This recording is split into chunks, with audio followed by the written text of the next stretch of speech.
Quand je me suis engagée dans l'allée ce matin-là, le ciel était encore teinté de gris, cette couleur étrange et endormie entre la nuit et l'aube.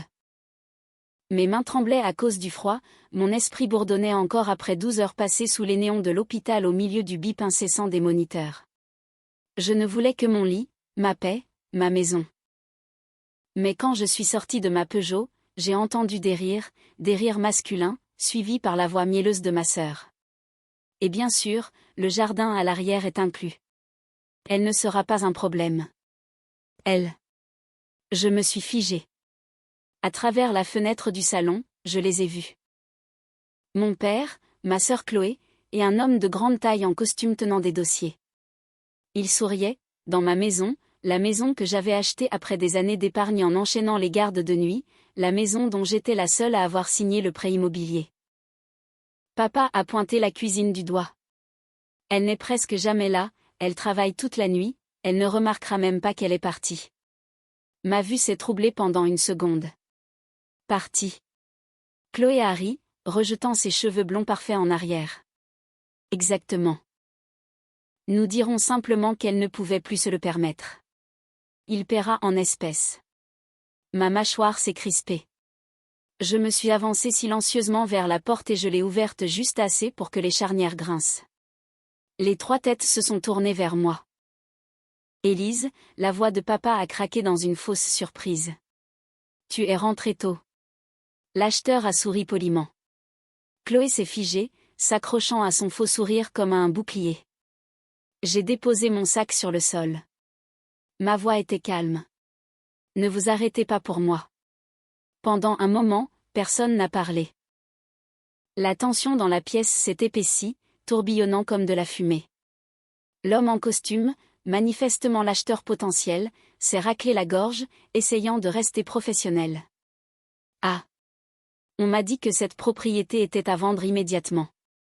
Êtes-vous mademoiselle Élise Martin? J'ai souri, ce genre de sourire lent et dangereux qui faisait reculer mes collègues infirmiers quand j'étais sur le point de perdre patience. Oui, c'est moi, ai-je dit doucement, la propriétaire. Le visage de Chloé s'est vidé de ses couleurs. Attends, Élise, laisse-moi t'expliquer. J'ai levé la main. Expliquer quoi? Que vous vendez ma maison. Papa s'est placé devant elle, gonflant le torse comme un homme qui pensait encore que l'autorité venait avec l'âge. Surveille tonton, jeune fille. Cette maison appartient à la famille.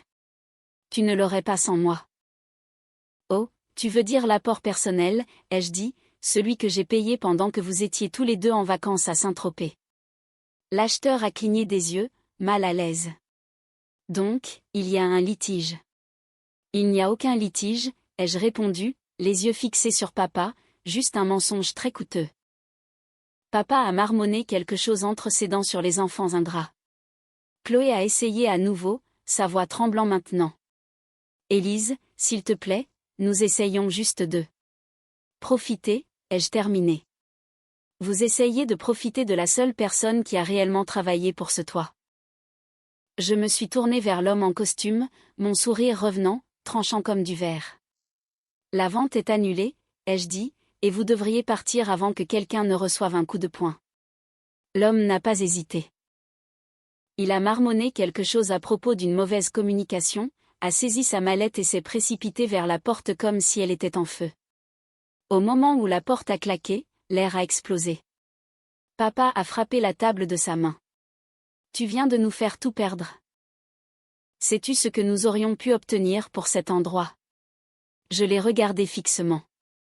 Sais-tu ce que j'ai payé pour cet endroit? Chloé a ricané en croisant les bras. Tu te comportes toujours comme une héroïne juste parce que tu travailles de nuit. Papa est en difficulté, et toi tu restes là à garder ton argent comme si c'était de l'or. J'ai fait un pas envers elle. Mon argent est de l'or. Il a acheté cette maison. Il vous a nourris tous les deux quand les investissements de papa ont coulé. Il a payé tes frais d'inscription à l'école de commerce quand ta bourse a été supprimée. Ses lèvres ont tremblé. Tu avais dit que c'était un cadeau. C'était le cas, ai-je dit froidement. Jusqu'à ce que tu décides de vendre la personne qui te l'a offert. La voix de papa est devenue plus forte. Tu n'aurais rien sans moi. J'ai construit cette famille. J'ai craqué. Alors pourquoi es-tu toujours en train de la détruire? Le silence qui a suivi était si vif qu'il faisait mal. Le visage de papa est devenu rouge, ses poings se sont serrés. Espèce de gamine ingrate.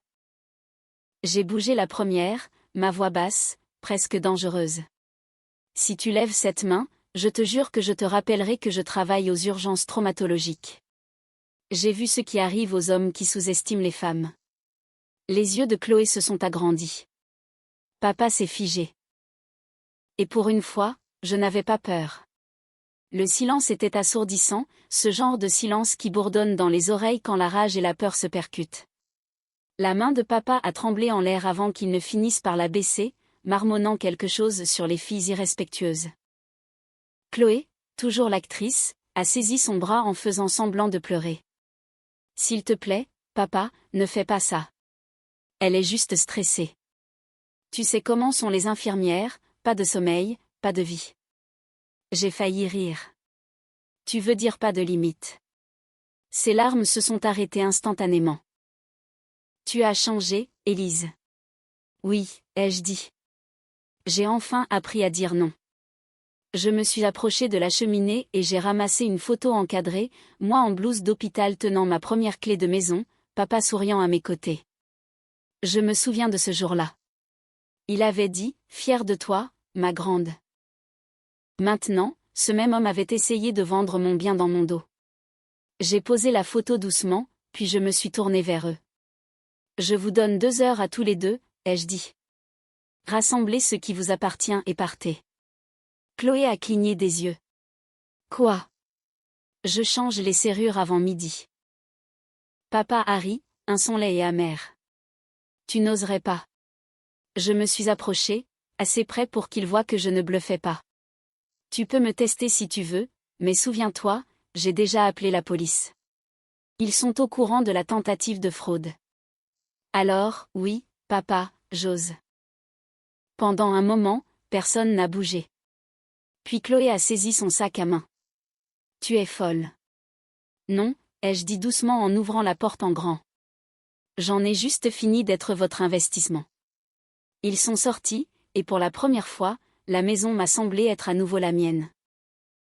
Après leur départ, je suis restée au milieu de mon salon, immobile, silencieuse, écoutant l'écho de leurs pas s'estomper dans la rue. La lumière du matin filtrait à travers les stores, peignant de fines rayures dorées sur le sol. Pour la première fois depuis des années, je pouvais respirer. Mais la paix ne dure jamais longtemps quand la culpabilité commence à composer votre numéro.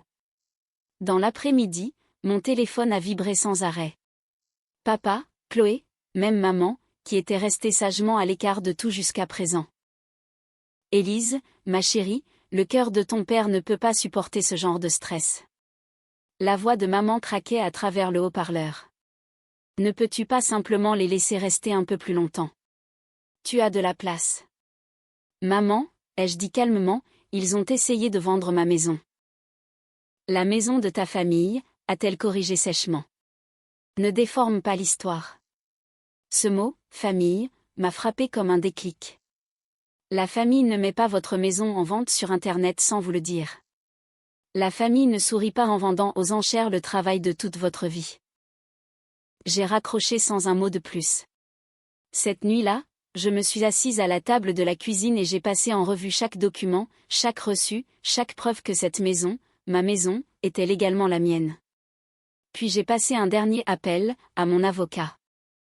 Dès le lever du soleil, des ordonnances de protection ont été rédigées. Plus de visites. Plus de on passait par là. Et quand papa a essayé de se présenter ce week-end-là, le nouveau système de sécurité l'a accueilli avec des lumières rouges clignotantes et une voix qui disait « Vous n'êtes pas autorisé à entrer ». La rage de papa a explosé le lendemain matin, pas à ma porte, mais en ligne. Il a posté un coup de gueule sur Facebook à propos de sa fille ingrate qui avait volé la maison familiale. Chloé a ajouté des émojis en pleurs et une légende disant « Certaines personnes oublient d'où elles viennent ». Les commentaires ont afflué, sympathie, jugement, ragot. Mais ce qu'aucun d'entre eux ne réalisait, c'est que j'avais gardé chaque message, chaque transaction, chaque capture d'écran des mois où il m'avait vidé de mes économies. Alors, au lieu de répondre, j'ai attendu. Le lendemain, un ami du journal local, le mari d'un de mes patients, m'a appelé. Élise, j'ai entendu des bruits à ton sujet sur Internet. Juste pour que tu le saches, ton nom est propre au registre de la propriété. Tu veux que je t'aide à rétablir la vérité? J'ai hésité, puis j'ai souri légèrement. Pas encore. Laisse-les creuser leur propre trou. Le vendredi, Internet s'était retourné contre eux. Quelqu'un avait fait fuiter des captures d'écran, leur message se vantant de vendre la maison dans le dos d'Élise. Le post est devenu viral. Soudain, le Facebook de papa a disparu. Chloé a verrouillé son compte, et mon téléphone a vibré à nouveau. Cette fois avec un message d'elle. Pourquoi nous ferais-tu ça? J'ai tapé lentement. Tu m'as bien appris, tu te souviens. Les actes ont des conséquences. Puis je l'ai bloqué. Ce week-end-là, j'ai dormi jusqu'à midi, la lumière du soleil inondant mon salon calme et intact. Le silence n'était plus vide. Il était mérité. C'était comme si la liberté avait enfin mon nom sur l'acte de propriété. Des semaines ont passé. Le bruit s'est estompé. La tempête en ligne qui m'avait autrefois peinte comme une méchante s'est transformée en murmure de pitié, mais pas pour moi. Les gens commençaient à voir la vérité, et dans une petite ville, la vérité se propage plus vite qu'un feu de forêt une fois qu'elle s'enflamme enfin. Les amis de papa ont arrêté d'appeler. Les contacts immobiliers de Chloé l'ont ignoré. Maman, la seule qui n'avait pas pris position publiquement, m'a envoyé un message un soir. Tu as assez embarrassé la famille. Arrête de nourrir les ragots. J'ai fixé le message pendant un moment, puis j'ai répondu, non, maman. J'ai juste arrêté de couvrir vos erreurs. C'est cette nuit-là que tout a basculé. Pas à cause du drame, mais à cause de la paix qui a suivi. Une semaine plus tard, je suis rentrée d'une autre longue garde et j'ai trouvé une enveloppe collée sur ma porte. À l'intérieur, un mot écrit à la main. C'était de Chloé. J'ai déconné. J'ai tout perdu. Je n'attends pas de pardon, mais j'ai peur. Et je sais que tu es la seule qui lira ceci sans rire. Pendant un moment, mon cœur s'est serré. L'instinct de grande sœur voulait répondre, sauver, mais j'ai plié le mot soigneusement et je l'ai glissé dans un tiroir. Le pardon pouvait attendre. Les limites ne le pouvaient pas. Ce soir-là, j'ai mis de la musique douce, préparé un thé et je me suis installée sur mon canapé, seule mais entière. Parfois, la justice ne hurle pas.